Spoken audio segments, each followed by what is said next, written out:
chers abonnés, chers téléspectateurs de la Voix des disciples de Jésus dans le monde, salut. Aujourd'hui, nous allons reprendre l'étude sur la marque de la bête en français, comme c'était déjà promis. Tout d'abord, nous allons lire les deux chapitres, les deux passages de la Bible qui abordent ce sujet, la marque de la bête. Vous savez qu'il y a deux bêtes. Il y a la bête qui monte de la mer et la bête qui monte de la terre. Ces deux bêtes symbolisent deux pouvoirs. Le pouvoir politique et le pouvoir religieux. Donc, tout d'abord, ouvrez votre Bible, lisez avec moi Apocalypse chapitre 13. Puis je vis monter de la mer une bête qui avait 10 cornes et 7 têtes. Et sur ces cornes, 10 diadèmes, et sur ses têtes, des noms de blasphème. La bête que je vis était semblable à un léopard. Ses pieds étaient comme ceux d'un ours, et sa gueule comme une gueule de lion. Le dragon lui donna sa puissance et son trône et une grande autorité. Et je vis l'une de ses têtes comme blessée à mort. Mais sa blessure mortelle fut guérie. Et toute la terre était dans l'admiration derrière la bête. Le verset 4. Et ils adorèrent le dragon parce qu'il avait donné l'autorité à la bête. Ils adorèrent la bête en disant, qui est semblable à la bête et qui peut combattre contre elle. Verset 5. Et il lui fut donné une bouche qui proférait des paroles arrogantes et des blasphèmes, et il lui fut donné le pouvoir d'agir pendant 42 mois. Et elle ouvrit sa bouche pour proférer des blasphèmes contre Dieu et son tabernacle et ceux qui habitent dans le ciel. Verset 7. Et il lui fut donné de faire la guerre aux saints et de les vaincre. Et il lui fut donné autorité sur toute tribu, tout peuple, toute langue et toute nation. Le verset 8. Et tous les habitants de la terre l'adoreront, ceux dont le nom n'a pas été écrit dès la fondation du monde, dans le livre de vie de l'agneau qui a été immolé. Verset 9. Si quelqu'un a des oreilles, qu'il entende. Si quelqu'un mène en captivité, il ira en captivité. Si quelqu'un tue par l'épée, il faut qu'il soit tué par l'épée. C'est ici la persévérance et la foi des saints. La deuxième bête maintenant, la bête qui monte de la terre. Verset 11.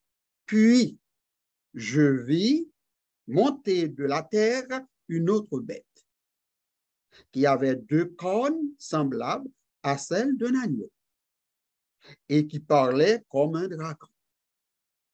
Elle exerçait toute l'autorité de la première bête en sa présence. Et elle faisait que la terre et ses habitants adoraient la première bête dont la blessure mortelle avait été guérie. Elle opérait de grands prodiges, même jusqu'à faire descendre du feu du ciel sur la terre à la vue des hommes. Verset 14. Et elle séduisait les habitants de la terre par les prodiges qui lui étaient donnés d'opérer en présence de la bête, disant aux habitants de la terre de faire une image à la bête qui avait la blessure de l'épée et qui vivait. Et il lui fut donné d'animer l'image de la bête afin que l'image de la bête parlât et qu'elle fût que tous ceux qui n'adoreraient pas la bête, l'image de la bête, fussent tués. Verset 16. Et elle fit que tous, petits et grands, riches et pauvres, libres et esclaves, reçussent, c'est important, le verset 16, reçussent une marque sur leur main droite et sur leur front. Et que personne ne put acheter ni vendre sans avoir la marque. 1. Le nom de la bête. 2. Ou le nombre de son nom. Le verset 18, très important, c'est ici la sagesse. Que celui qui a de l'intelligence calcule le nombre de la bête, car c'est un nombre d'hommes et son nombre est 666. Voilà, mes chers amis, chers frères et sœurs, chers abonnés de la chaîne La Voix des disciples de Jésus-Christ dans le monde. Nous venons de lire le chapitre 13 qui nous présente deux bêtes. Et on a bien décrit ces deux bêtes. Une bête qui monte de la mer, une autre bête qui monte de la terre. Comme je vous ai dit, dans les études, dans plusieurs études en créole, que ces deux bêtes représentent deux pouvoirs. La bête qui monte de la mer symbolise le pouvoir politique. Et la bête qui monte de la terre symbolise le pouvoir religieux. L'apôtre Jean n'avait rien compris. N'avait rien compris dans sa vision, cette révélation. Il n'avait rien compris, il ne pouvait pas l'interpréter. Maintenant, l'ange qui accompagnait l'apôtre Pierre, qui lui a permis de voir toutes ces choses-là, eh bien, a donné certaines explications à l'apôtre Jean, pas l'apôtre Pierre. C'est chapitre 17, toujours Apocalypse, chapitre 17. On va voir les explications de lui.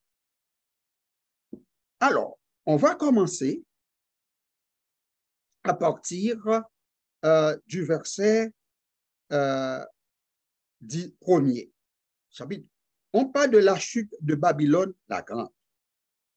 Puis, un des 7 anges qui tenait les 7 coupes vint, il m'adressa la parole en disant, viens, je te montrerai le jugement de la grande prostituée qui est assise sur les grandes eaux.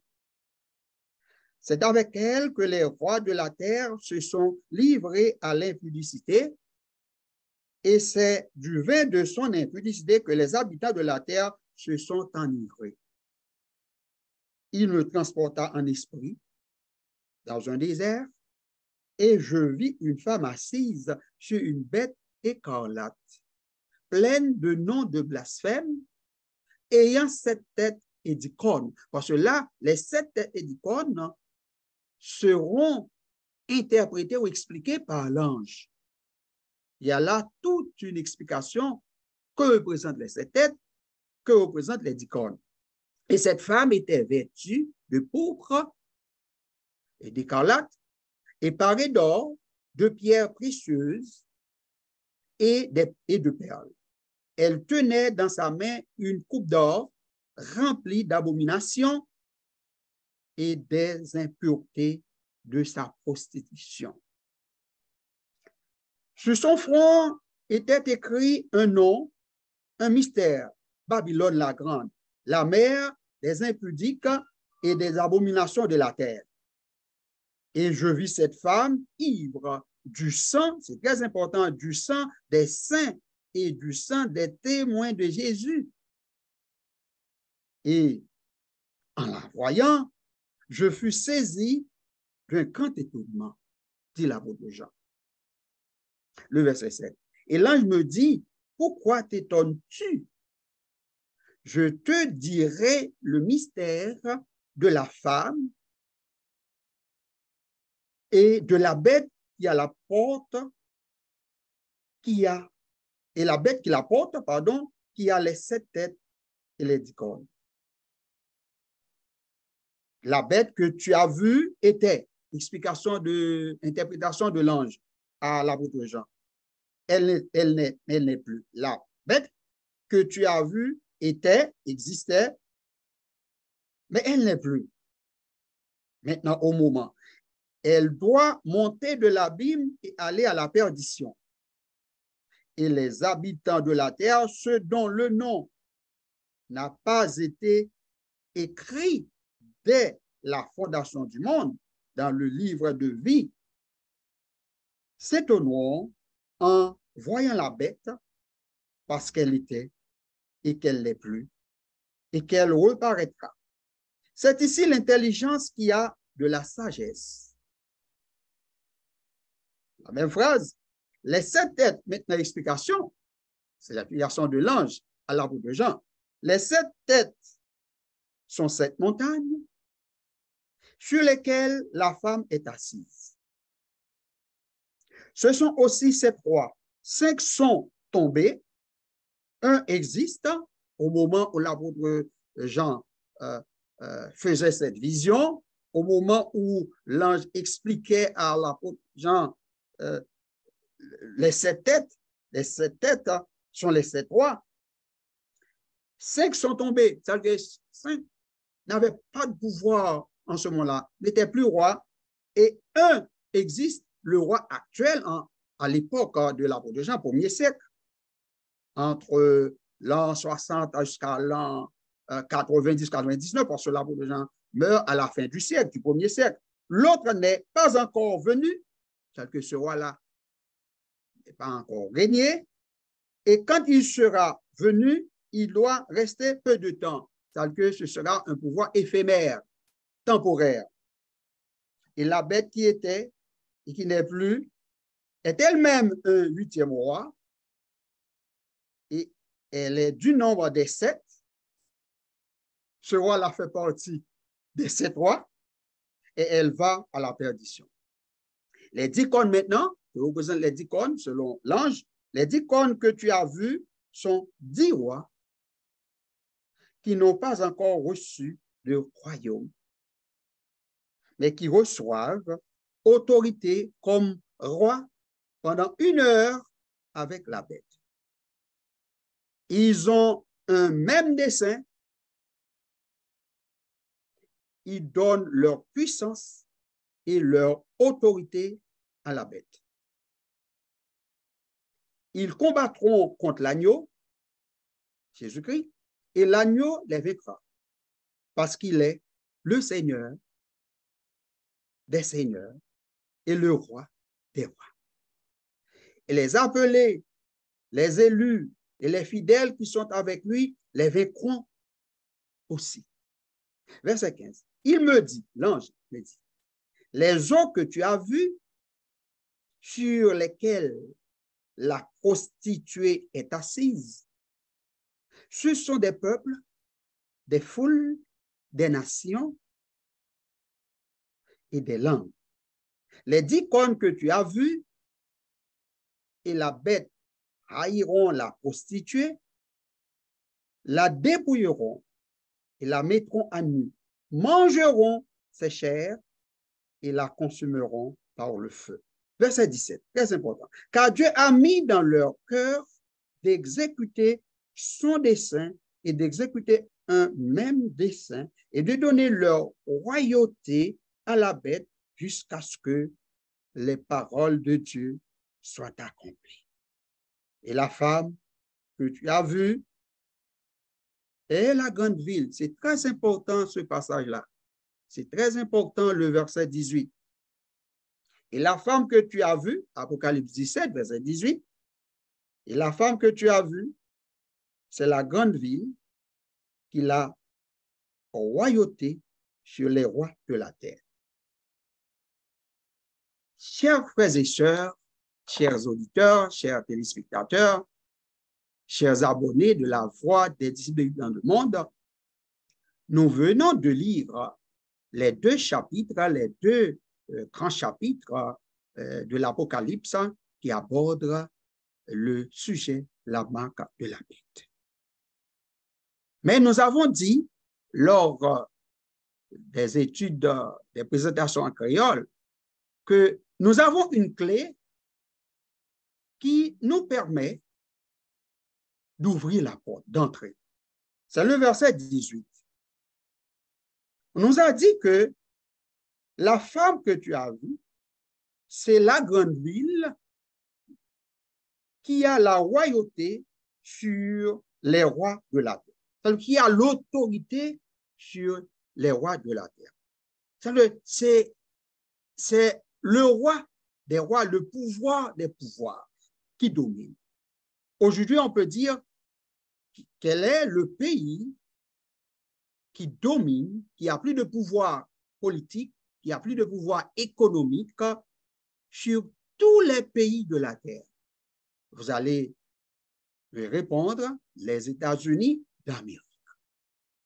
Ah ben, il faut aller, il faut retourner, il faut prendre notre bâton historique, le bâton là, comme le bâton de Moïse. Nous devons prendre ce bâton historique pour voyager. L'histoire va nous permettre d'identifier cette ville-là à cette époque-là. La première question que nous devons nous poser, chers téléspectateurs, cette vision remonte à quel siècle?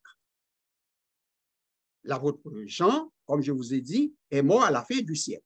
C'est-à-dire que nous sommes là au premier siècle. Au premier siècle, c'était quel pays, quelle ville qui dominait le monde entier, qui avait la royauté, l'autorité sur toutes les villes ou sur tous les gouvernements du monde à cette époque-là, au premier siècle?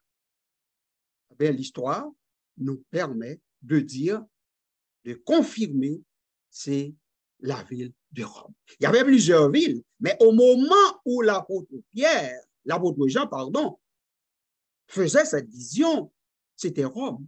Rome, c'était la plus grande puissance mondiale. C'était l'Empire romain. C'était l'Empire romain. Et Rome régnait comme empire de l'an 27 avant Jésus-Christ jusqu'à 476 avec la prise de Constantinople par les Turcs. C'est-à-dire, à partir de 476, Rome n'était plus grande puissance. Cette ville n'est plus toutes les villes du monde, tous les gouvernements. C'était la chute de l'Empire romain. Là, nous avons identifié Rome. Et nous a dit que dans cette vision, que cette ville est bâtie sur 7 montagnes. 7 montagnes. Et il y a plusieurs villes dans le monde qui sont construites, qui sont fondées sur 7 montagnes. Mais nous allons essayer de voir ces villes-là, quelles sont ces villes-là qui sont fondées sur cette montagne. Nous allons les citer rapidement. Alors, non seulement il y a la ville de Rome, mais il y a plusieurs autres villes dans le monde. Alors, une simple recherche, pardon, nous permet de citer ces villes-là. En France, il y a Nîmes, Besançon, Saint-Étienne. Aux États-Unis, il y a Cincinnati, il y a Somerville. En Turquie, il y a Istanbul. Donc, il y a plusieurs villes là, qui sont construites, qui sont bâties sur cette montagne. Mais est-ce que ces villes-là, ou l'une de ces villes-là que je viens de citer, avait, à un temps donné, à une époque donnée de l'histoire de l'humanité, dominait le monde? Jamais. Donc, la ville qui est retenue, qui dominait le monde, qui avait une grande autorité, qui avait la royauté sur les rois de la terre, eh bien, c'est justement la ville de Rome. La ville de Rome. Et ensuite, les 10 rois, les 10 têtes, les 10 cornes, ce sont les 10 rois. On parle de 7 rois. 5 sont tombés. Ah ben, l'histoire nous permet d'identifier ces rois-là. Ces rois-là. Et l'histoire nous permet d'identifier aussi les 7 montagnes. Alors, je vous cite les 7 montagnes de la ville de Rome. C'est Aventin, Caelius, Capitole, Esquilin, Viminal, Quirinal. Voilà, nous avons les 7 têtes, les 7 montagnes de cette ville-là. C'est tellement clair. Et quelle est cette ville qui persécutait aussi les chrétiens, les disciples de Jésus-Christ? C'est la ville de Rome. Vous savez que les 2 plus grands apôtres, les 2 porte-parole, l'un c'était l'apôtre des Juifs, c'était l'apôtre Pierre, et l'autre, l'apôtre des païens, c'était l'apôtre Paul. Les 2 furent tués, assassinés à Rome au 1er siècle, aux environs de l'an 68 par Néron. Et c'est avec Néron qu'a commencé la plus grande persécution contre les chrétiens. Donc voilà, chers auditeurs, chers abonnés, chers téléspectateurs, chers amis, chers frères, vous qui nous écoutez, voilà les premières explications sur ces 2 passages. Qu'est-ce que nous avons appris aujourd'hui? Qu'est-ce que nous avons identifié aujourd'hui? Premièrement, nous avons identifié géographiquement la ville, là, cette grande ville-là, c'est la ville de Rome. Nous avons cité les 7 montagnes de Rome.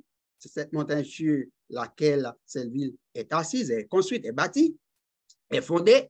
Ensuite, nous avons cité les 7 montagnes. Ensuite, nous avons précisé que Rome, la ville de Rome, dominait le monde de l'an 27 avant Jésus-Christ jusqu'à l'an 476. Et nous avons identifié, on a dit que cette ville-là tuait les chrétiens, persécutait les chrétiens, et bien c'était la ville de Rome. C'est vrai, il y avait la persécution à Jérusalem, on a lapidé Étienne, on a tué Jacques, etc. Mais ce n'était pas une persécution atroce comme ce fut le cas à Rome avec le roi, avec Néron. Donc, nous avons identifié les 7 montagnes, nous avons identifié les 7 rois. Maintenant, il y a dans cette étude très important, je vais vous citer les rois. Je vais vous citer les rois pour terminer cette partie-là, les 7 rois dont on parlait. Je vais vous citer les 7 rois dont on parlait. C'est très important de comprendre cette étude. Et ce n'est pas de l'imagination, vous comprenez? Ce n'est pas de l'imagination. Après quoi, dans la deuxième partie de l'étude, nous allons présenter des hypothèses. Voilà, parce qu'on parle des hypothèses, plusieurs hypothèses dans la Bible. On cite vraiment des noms. Mais il y a des hypothèses qui ne sont pas vérifiées. Parce que quand vous faites une hypothèse, il faut vérifier. Alors, on parle de 7 rois. 7 têtes, ce sont les 7 rois. Alors, voici les 7 rois dont il s'agit dans ce passage-là, dans cette étude-là. Nous avons d'abord Octave, qui est devenu César Auguste. Et quand on dit César Auguste, eh bien, c'est le titre porté par les rois, par les empereurs romains. Mais d'où vient le mot César? Ça vient de Jules César, qui était le plus grand des grands, le plus grand général romain. Jules César. Et c'est Jules César qui a donné le nom au mois de juillet. Auguste, c'est le mois d'août, etc. Alors, les 7 rois dont on parle ici, c'est 1, Auguste, 2e, c'est Tibère. Troisième, Caligula. Quatrième, c'est Claude. Cinquième, c'est Néron. Alors, au moment où l'apôtre Jean faisait cette vision, Néron était déjà mort. Parce que Néron est mort en l'an 68. Néron est mort en l'an 68. Il s'est suicidé parce qu'il a été accusé par le Sénat. Le lâche, les lâches, les faibles, il s'est donné la mort avant d'être jugé par le Sénat. Et après Néron, on avait dit que 5 sont déjà tombés dans l'Apocalypse. À ce moment-là, Néron n'était plus roi. Parce que là, je m'excuse, la vision de Jean peut être située entre l'an 68 et l'an 79 ou l'an 99. Et après Néron, le 6e, c'est Vespasien. Vespasien a régné de l'an 69 à l'an 79. Et on a dit qu'il y a un autre, celui qui existe, il y a un pouvoir qui existe, hein, c'était Vespasien. Or, Vespasien a régné de l'an 69 à l'an 79. C'est pourquoi je vous ai dit que la vision de l'apôtre Jean pourrait être située entre l'an 69, après la mort de Néron. Néron est mort en l'an 68 parce que Néron a dirigé de 54 à 68. Cette vision est placée dans ce temps-là, dans ce contexte temporel-là, 69-79. Et Titus, on a dit que l'autre qui viendra, ah ben, son pouvoir, il va diriger peu de temps. Il va passer peu de temps avec la bête. Son pouvoir, c'était un pouvoir intérimaire, un pouvoir très court, éphémère, disons, éphémère, intérimaire, éphémère, très court. Bon, c'est vrai, Titus, celui qui était à la tête des troupes qui rentraient à Jérusalem et qui mettait le feu dans le temple, qui détruisait le deuxième temple, mais c'était Titus. Mais qui était Titus? Titus était le fils de Vespasien.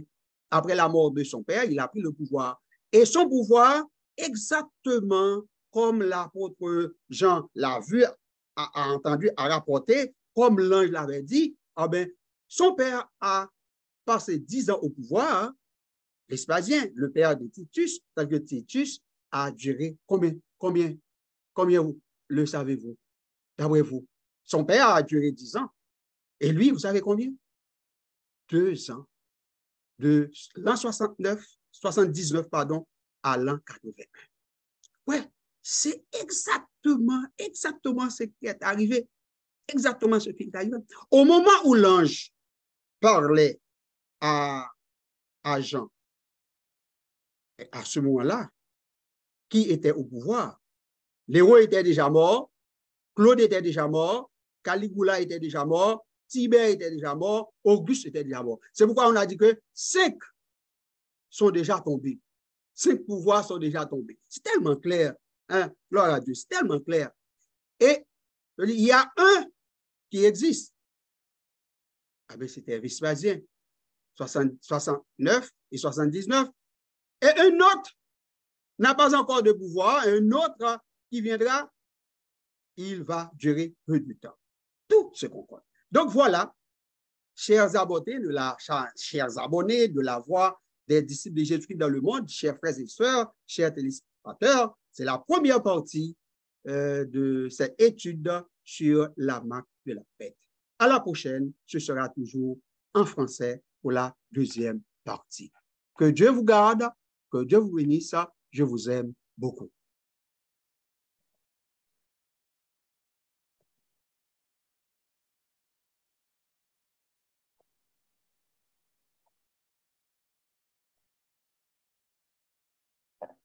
Bye bye, à la prochaine.